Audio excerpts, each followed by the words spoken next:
Welcome to our second session of the Week of Prayer for Christian Unity in a time when the world so desperately needs it. We're grateful for each of you for being here today, joining with us in prayer and in this space. My name is Destiny Magnet. I'm the Programs and Outreach Manager here at Churches for Middle East Peace, where we are dedicated as an organization to advocating for U.S. policies that promote peace, justice, and the human rights of all of our siblings in the Holy Land. And so today I am grateful to be able to pass our opening remarks on to Andrew DeCort, who is our facilitator for this series, as we work through the Beatitudes and today's theme that is ever timely, blessed are the grieving. So Andrew, over to you. Destiny, thank you so much for your hospitality here. Shireen, I'm honored to share presence with you, and for all of our siblings, warm greetings to you today. We began yesterday with Jesus' blessing, blessed are the poor in spirit, because they will be, because theirs is the kingdom of heaven. And I said that this teaching that Jesus gives is the manifesto for the public movement that Jesus started in a context of extraordinary oppression, suffering, political terror, and extraordinary pain. And Jesus is inviting us to enter into a path that leads to humane happiness, to a quality of flourishing that can be shared between all of us. And these topics are not intellectual or abstract, but are intensely personal, unavoidably political, and raw. If we accept Jesus' blessing that the poor in spirit are welcomed by an unconditional belovedness and belonging, then we enter into the second step of processing the pain of our poverty, processing the convulsive emotion, the volatile feelings that erupt from our experiences of vulnerability, of humiliation, of being crushed under the rubble, of experiencing intense loss. And Jesus is inviting us to move from accepting our vulnerability as poor creatures into the invitation to process what we feel.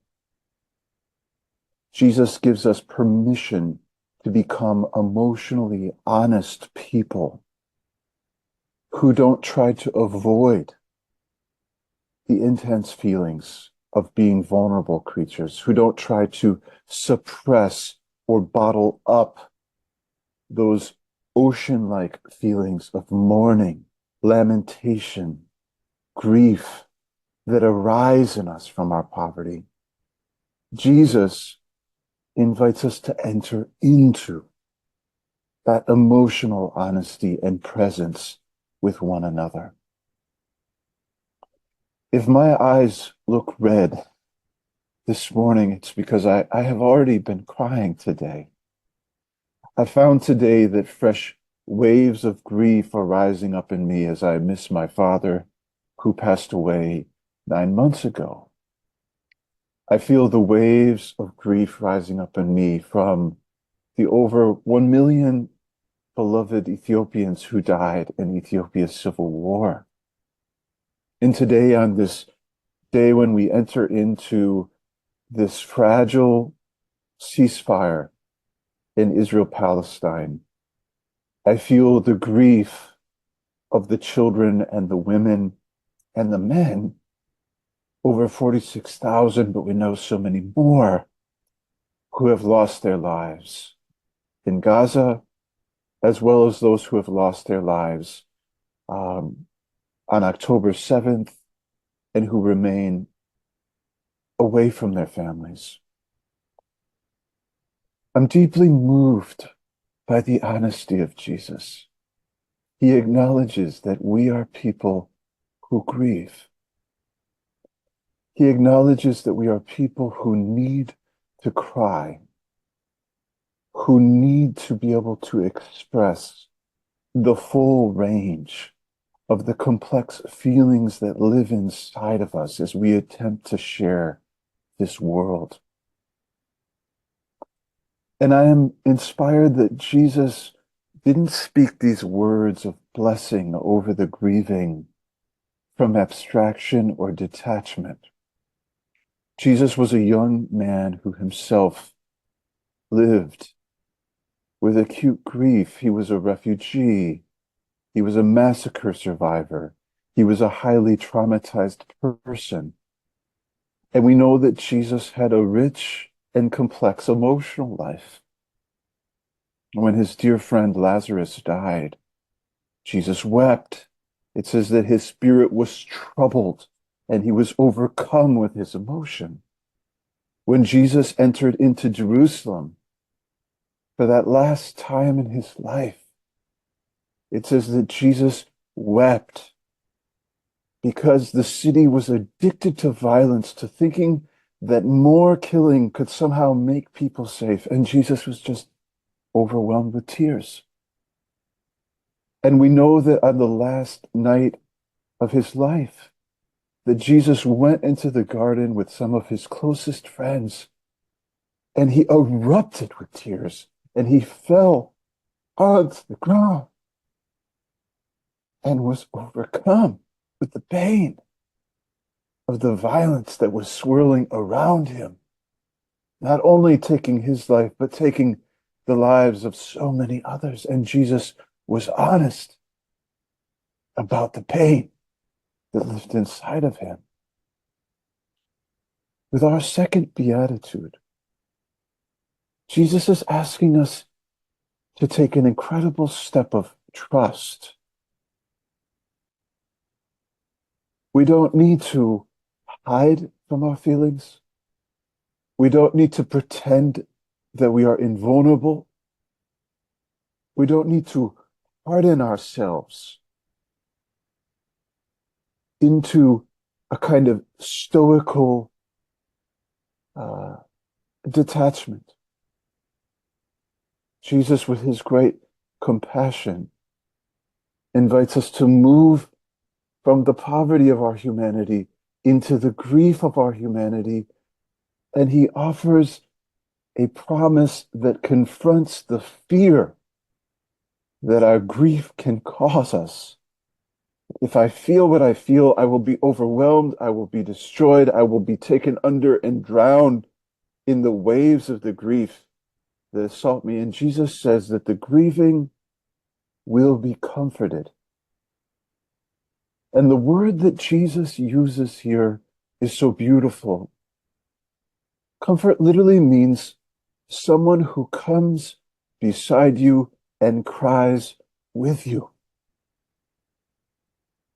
It's such a powerful image.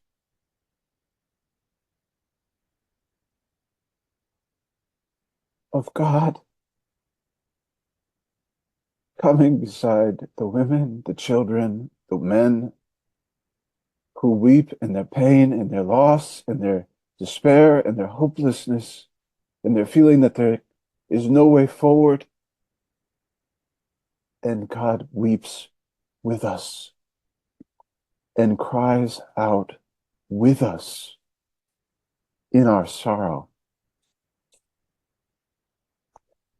And I think that this is such a powerful invitation for us to enter into solidarity with the divine grief and with the grief of Shireen and with your grief here today and the grief of our sisters and brothers around the world who feel that convulsive, volatile, frightening emotion that rises up and says, there is a presence that sits with us and cries with us and reminds us that we are safe to grieve.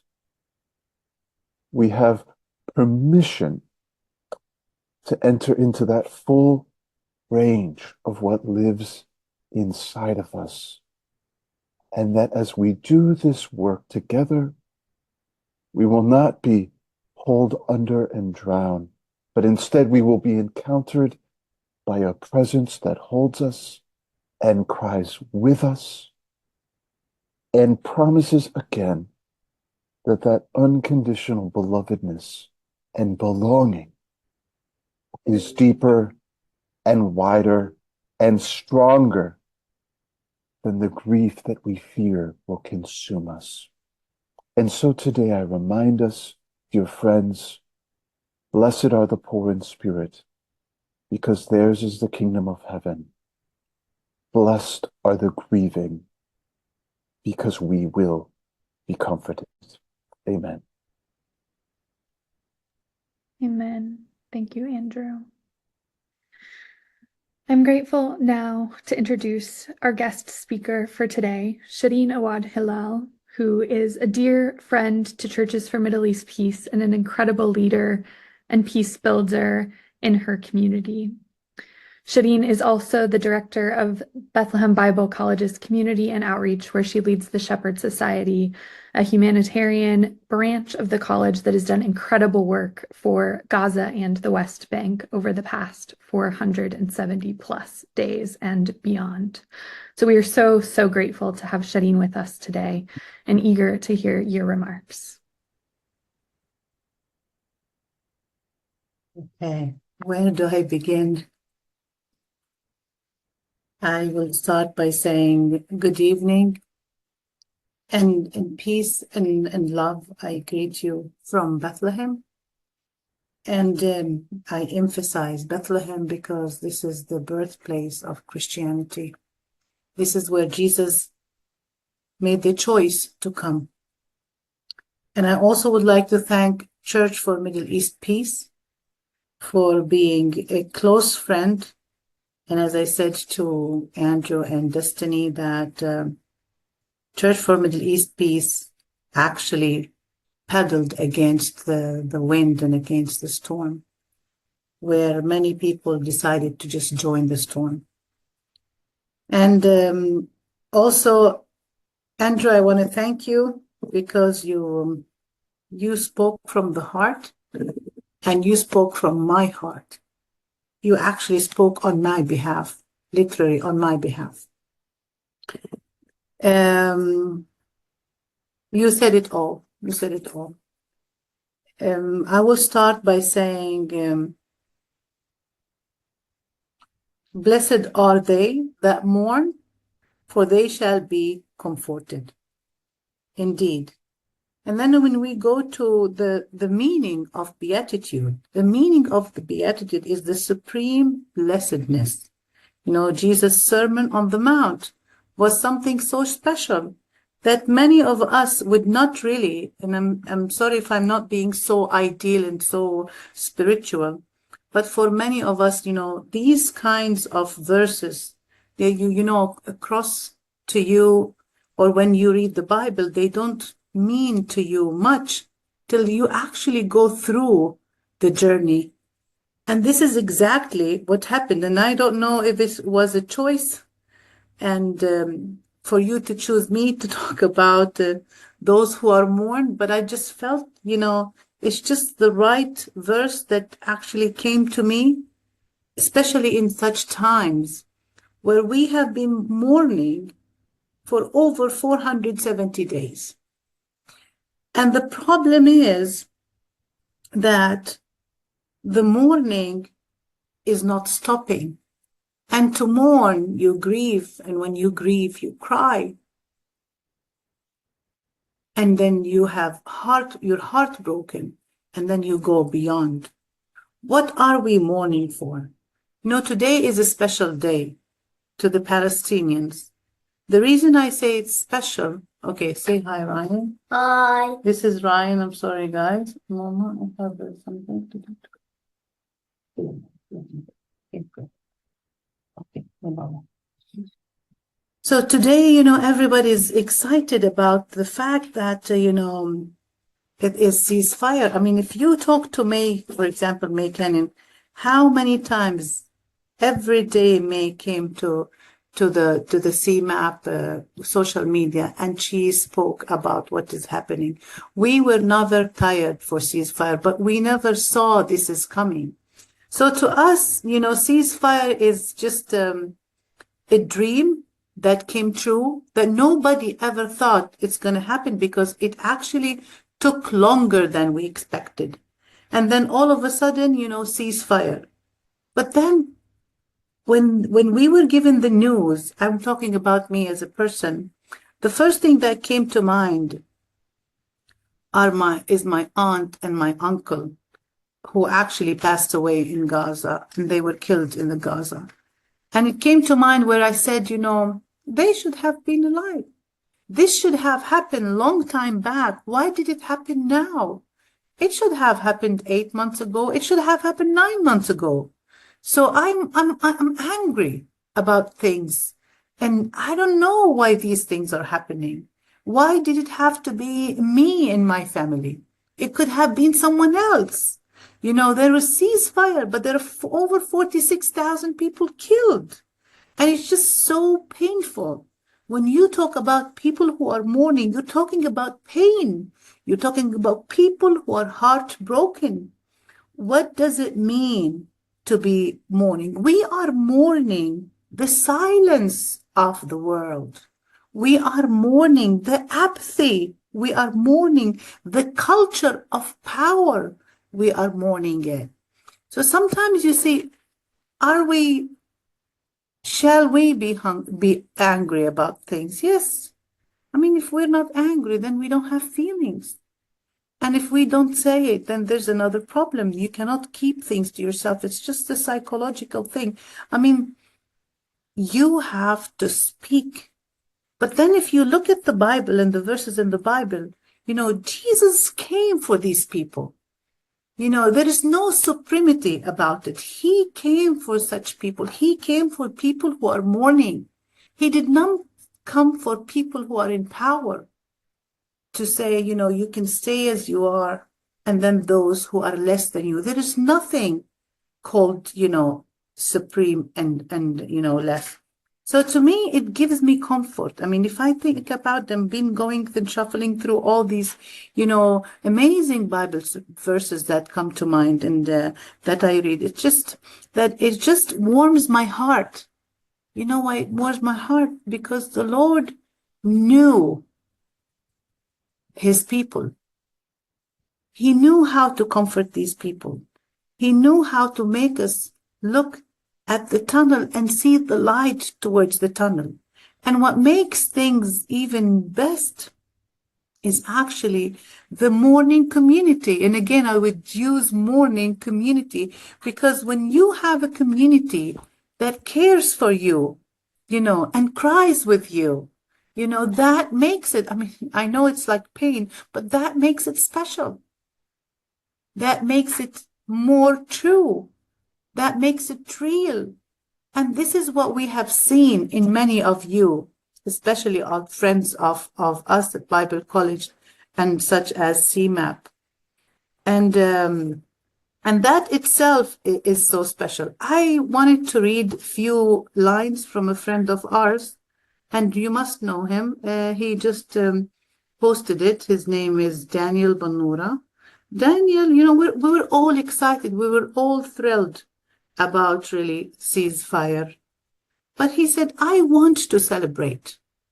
I want to celebrate this ceasefire, but I can't. I'm glad that my friends in Gaza can take a breath and collect what remains of their lives. But I continue to mourn. I continue to mourn the friends that I lost. When he wrote that, I remembered very well. I mourn my aunt and I mourn my uncle that I lost, and the thousands of beautiful souls that were robbed from us. I can't celebrate because the genocide isn't over. It's marked on the bodies and the souls of every Palestinian. So when we are addressed with such things, or when we confront such things, we say, Lord, you give us the strength to grieve, and you give us the strength to survive, and you give us the community and friends together to walk through this. And that's what makes it really special. And there are so many people who say, would really mourning be a special journey to you? It is. I have learned so much. I have learned so much these days. I have learned how to appreciate people more. I have learned how to love people better. I have learned to love family and to appreciate them. When Andrew said, I lost my dad 9 months ago, I lost my dad 6 years ago. And yet I learned how special they were to us. So mourning, to me, my friend, and grief is something so special because you learn from it. And you will be rewarded, even if you don't see the reward coming now. But the Lord knows your heart and you will see it.